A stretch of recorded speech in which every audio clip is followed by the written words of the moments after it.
Assalamualaikum warahmatullahi wabarakatuh. Halo guys, saya Aufaul Absar Abdallah, NIM B022190005.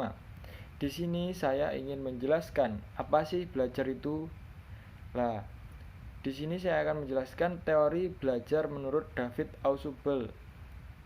Nah, David Ausubel ini mengklasifikasikan belajar menjadi dua dimensi. Yang pertama, yaitu informasi dan materi pelajaran dikomunikasikan kepada siswa melalui belajar penerimaan atau belajar penemuan. Nah, apa itu belajar penerimaan dan belajar penemuan?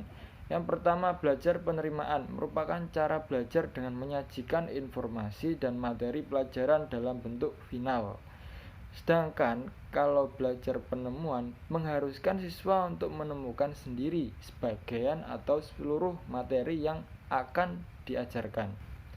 Kemudian dimensi yang kedua, yaitu menyangkut cara bagaimana siswa dapat mengaitkan informasi tersebut pada struktur kognitif yang telah ada melalui fakta, konsep, dan generalisasi yang telah dipelajari dan diingat oleh siswa.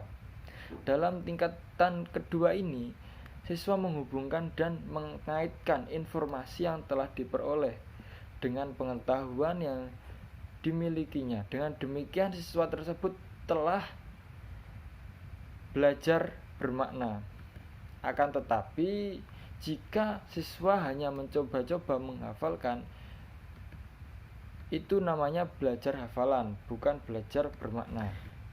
Ada 3 kebaikan belajar bermakna menurut David Ausubel. Yang pertama, informasi yang tersubsumsi berakibatkan peningkatan diferensiasi dari subsum-subsum.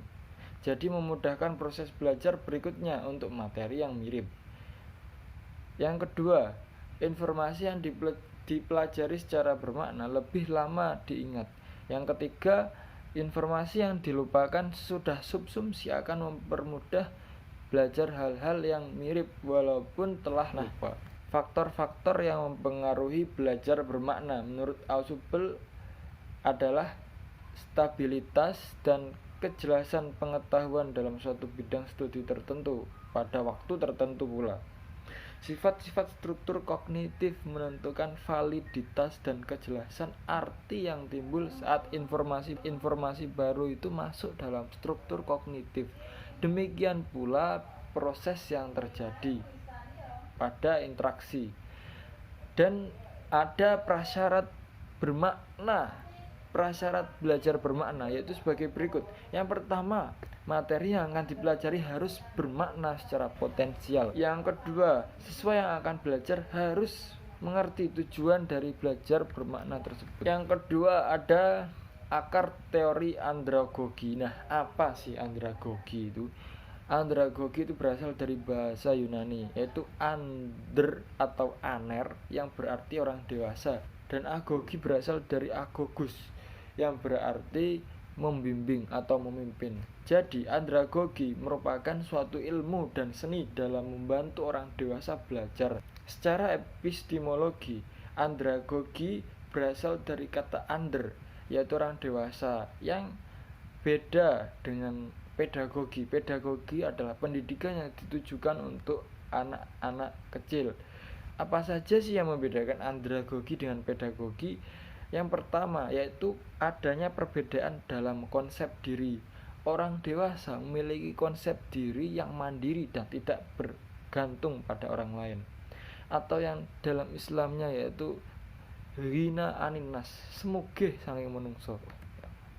Yang kedua adalah perbedaan pengalaman. Tentunya orang dewasa lebih memiliki pengalaman daripada anak-anak. Yang ketiga adalah kesiapan untuk belajar. Jadi orang dewasa sebelum belajar, ia harus belajar terlebih dahulu, menyiapkan apa saja materi yang akan disampaikan besok sehingga dia dapat mengaitkan antara informasi yang didapat dengan kognitif mereka. Yang keempat adalah perbedaan orientasi arah kegiatan belajar. Orang dewasa orientasinya berpusat pada masalah dan kurang kemungkinannya berpusat pada subjek. Dapat disimpulkan bahwasanya pendidikan orang dewasa atau andragogi meliputi segala bentuk pengalaman belajar yang diperlukan oleh seorang dewasa, dari intensitas keikutsertaannya dalam proses belajar. Dan belajar tersebut ditujukan untuk memecahkan permasalahan dalam kehidupan sehari-hari. Terima kasih, kurang lebihnya mohon maaf. Wassalamualaikum